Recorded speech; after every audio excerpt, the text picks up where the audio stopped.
ketuhanan yang Maha Esa. Sekuat suara. 2. Persatuan Indonesia. 3. Kerakyat Pancasila. 1. Ketuhanan yang Maha Esa. 2.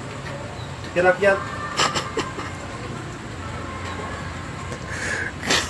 Ketuhanan yang Maha Esa. Gigi wong. Oh.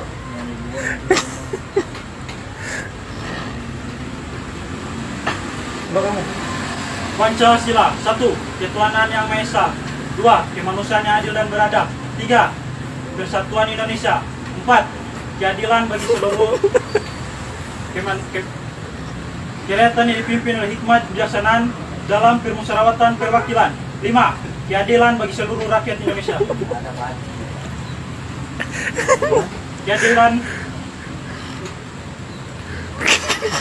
rakyat Indonesia. Abang bagan begini lah.